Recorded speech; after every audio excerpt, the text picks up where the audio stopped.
Alright, here we are with a tutorial for those in Rust that want to understand electricity for turrets and SAM sites, but don't really know how to. I know there's videos out there that kind of show the same thing, but this is going to be my way of explaining it, and I'm going to try to throw as much detail in there as I can, and doing some different mathematical equations and helping the general Rust person that is new when it comes to electricity understand how power works a little more than before. Now looking at the stone wall, you can see these different door frame levels, or frame levels as you want to call them, and these will be for the wind turbines, and I'm going to go into detail on what each level does with the turbine, so you'll have a Rust estimate on how high to place your turbine or how low depending on what you're going for. And we'll also go over solar panels and how they work with the sun, since the sun's facing that way. Some people, place them the opposite way of the sun and want it when it sunrises or sunsets. It really just depends on how you want to place it. But the first thing we're going to go over is the wind turbine here. And so we're going to place them on each one of these height pillars. If we could place it on this one. We might be a little too close to that, so I'll have to fix it if we are. Yeah, let me fix this real quick. This is the different heights I was talking about. So we're gonna have our high point here, medium, and lowest point. And to check the wind speeds and how much power you're reducing, you're gonna need a wire, which takes, I believe, 2 high quality metals to craft. But you're gonna come over here and see the output. So the highest point gets 107 at this level. The medium point gets 98, and the lowest gets 94. So what this is going to determine is how many turrets or SAM sites or industrial parts that you're going to put, anything that uses electricity per se, on how you're going to determine like what height you want it. The higher you go, the more power it's going to create. If you're making like a 5-story kind of base build, you already know you're going to have enough power for your turrets that you want. And on one turbine you can put 9, or on like the lowest one you could still do 9, but the wind speed is going to differentiate. It's going to change over time as the weather kind of plays a factor in this. As you can see, like we have 103 now, whereas we had 98 on that, and this one over here at 101. So it all plays a dynamic factor on the conditions of that realm that you're playing. So you always want to probably go with the highest one apart from the low, because you're just going to drain your battery if you're using the batteries. Now we do have 2 different batteries that you can craft, well really 3, but we're not going to go into the small battery. We're going to cover the large and the medium. So we're going to put a large one here. We're also going to do a medium next to this as well. So each one of these batteries here have a different storage capability, whereas the large one holds 24,000 power, where the small, like the medium one, holds 9,000. The small one, just for the factor of this video, we're not going to really cover it because it doesn't hold as much, but it only holds 400. So as you can see, like we're not really going to do much with this. Now this is good for like lighting and stuff like that inside your base, but as we're going over turrets and stuff like that, it's not going to play a factor. So when connecting your wind turbine to your large battery or medium, it's going to tell you a time that it will change, or it's going to tell you a time that it's going to take to charge that battery. So what we're going to do is climb up as if we were building it for the first time.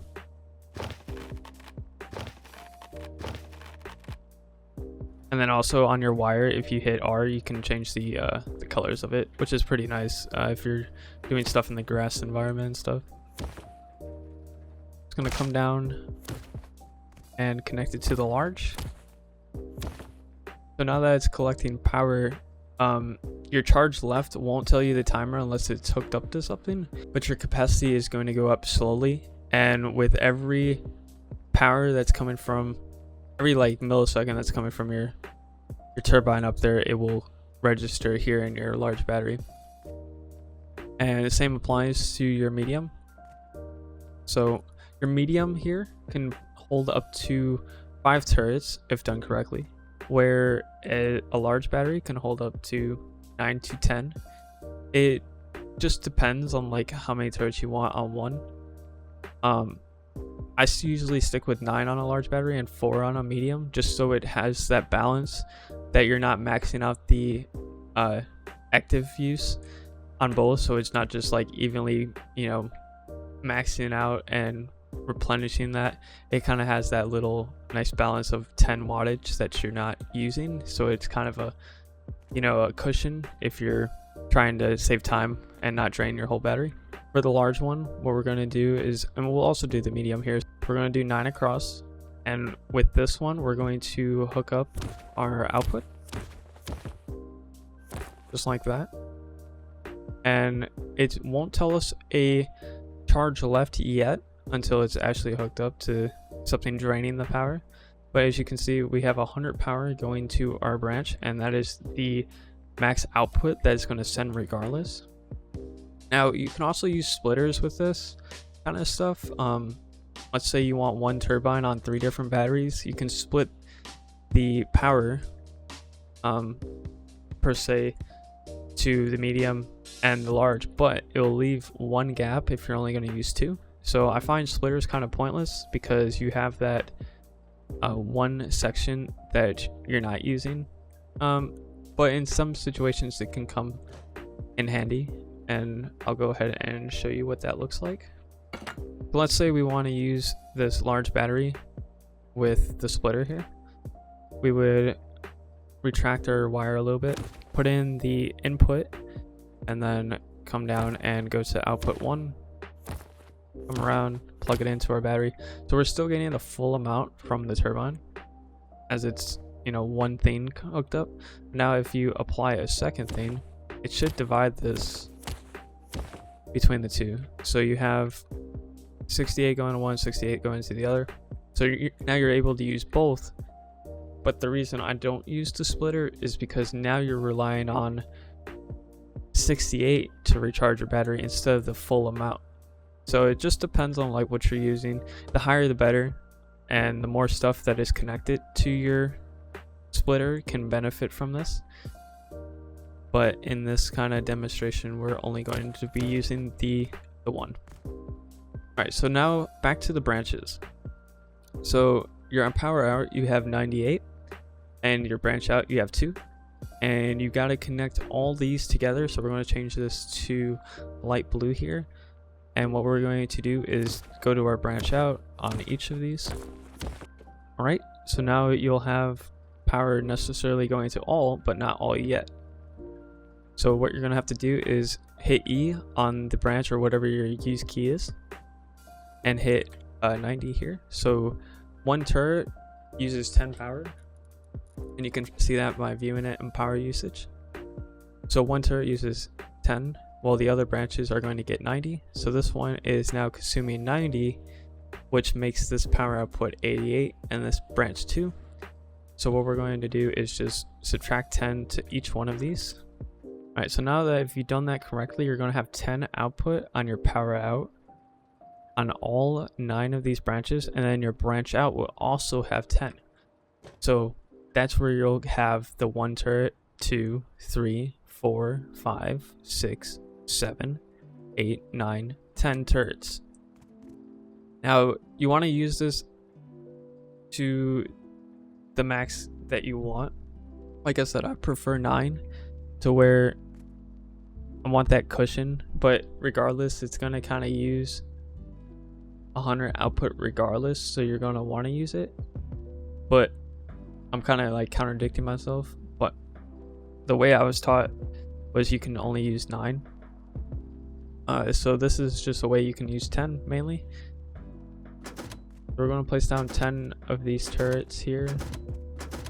Alright, so we have 10 turrets here, and what I'm going to show you now is how to connect all these. So we're going to change this to red for live wire, and go down from the power out. I'm going to remove this because we're not going to use it, and just go ahead. If you hit shift also, you can follow the lines of your foundation, which I think is pretty neat, and it'll give you a nice straight line throughout your foundation instead of it being all wonky and zigzaggy.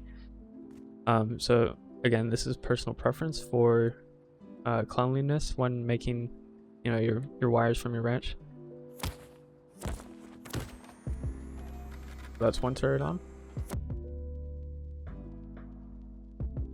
And as you can see, I'm holding shift the whole time, so no matter which way my camera's looking, the wire is going to follow that straight path that I set it on. Now with the last one, you'll take the branch out, so it'll work as another power out input, or output I should say. And that is how you can set up 10 turrets with one wind turbine.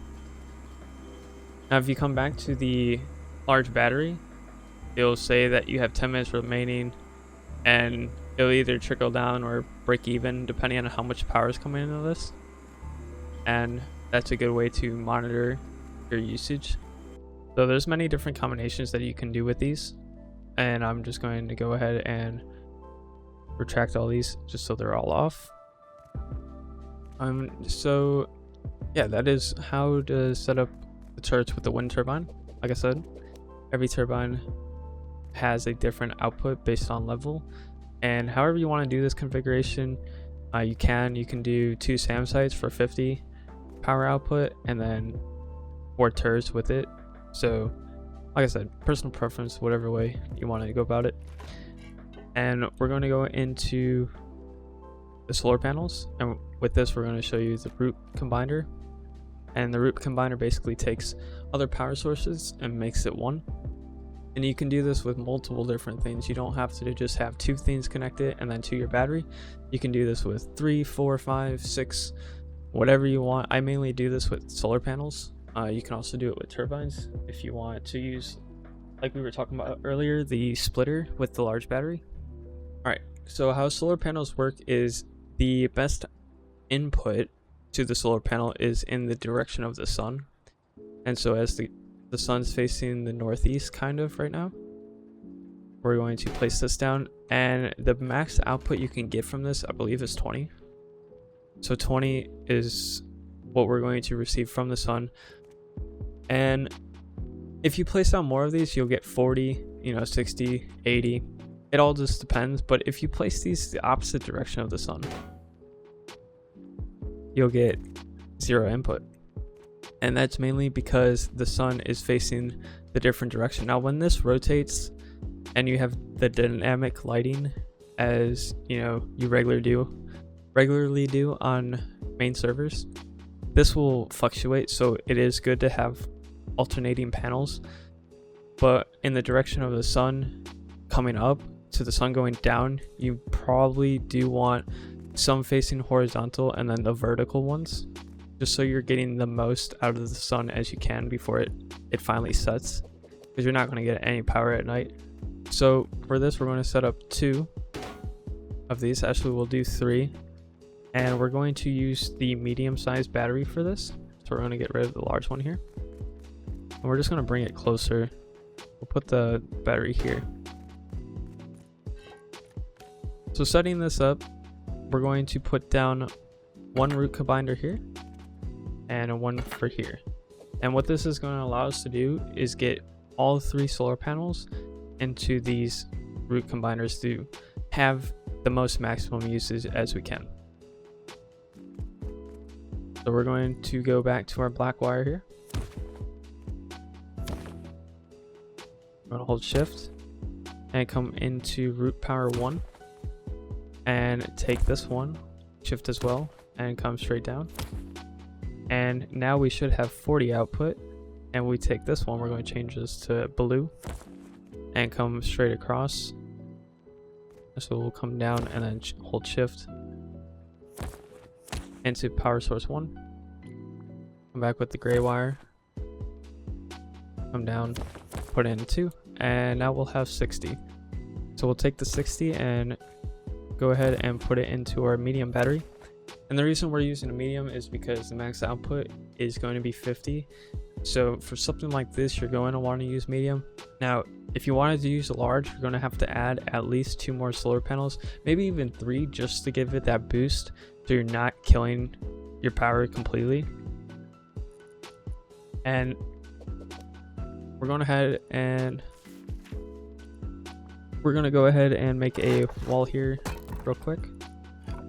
So with this, you're going to be able to set up to 5 turrets. When I use this, I usually normally only use 4, but for the video purposes, we're going to go ahead and use 5, and we're going to retract this by 10s as well. So you're only going to need 4 branches here. We're going to go ahead and make this wire purple. We're going to take the output, come down, shift again, come up the wall, go straight across there, and take our branches out. This is going to be the 50, 30, 20, and then the 10. So we place 4 turrets here. 5. And make this our red color here. Come down, hold shift, come straight across. Now again, just like the turbine, we're going to go use the branch out as a power source. Straight down, connect it to the other wires. And that is how you can get 5 turrets off of the solar panels using a medium battery. So let's say one of the solar panels wasn't getting power because of the sun direction. So instead of getting the 60 power, we're getting 40. And so the 40 power is getting put into the battery, which is going to trickle away a lot faster. As you can see, like the time's going down to 3 minutes 55 seconds, whereas it could have been going up because of that 1 extra solar panel that we had. But mainly the conclusion here is you'd rather more solar panels to recharge a medium battery or a large than to have less and then come into the power issue. And then also when it comes to turbines, you'd rather the height taller than lower. Now with the lower one, this is good when it comes to like sprinklers and the lights and all that, which is all hooked up the same way. It's just lights and those industrial components all use a different power output. How you distribute that amongst all the other components is all based on you and how you want to set up your base. But this is the rundown of like the basic tutorial between wind turbines and solar panels and using the most you can when it comes to turrets. And if you guys want to see how to hook up the electrical components using this method or different things that use power, then let me know in the comment section below. Give it a like if it has helped you at all. And also, just a reminder, we are doing a 1,000 sub giveaway. So if the channel hits 1,000 subs before the end of the year, I'll be giving away a Steam gift card for $50. Whether you can change that as well. You can make it for PlayStation Store or Xbox if you're a console user. And then if we reach 1,500 subs before the end of the year, I'll be giving 2 different gift cards away. And this will go to 2 different people instead of just 1. The same rewards apply. Whatever platform you're on, you'll receive the $50 card to redeem in the store and use for whatever you like. Just go to the giveaway video, which an annotation at the top right should be there for you to click on to find it, and just comment giveaway and make sure you're subscribed to the channel. That's the only requirements that you need to get involved in it and be able to win. Like I said, if the video helped you in any way, give it a like, comment, let me know if you have any questions when it comes to electricity. And also, if you want to see other things with electricity or Rust tips, feel free to let me know in the comment section and I will gladly help you out and make a video on it. Yeah, I'll see you all in the next one.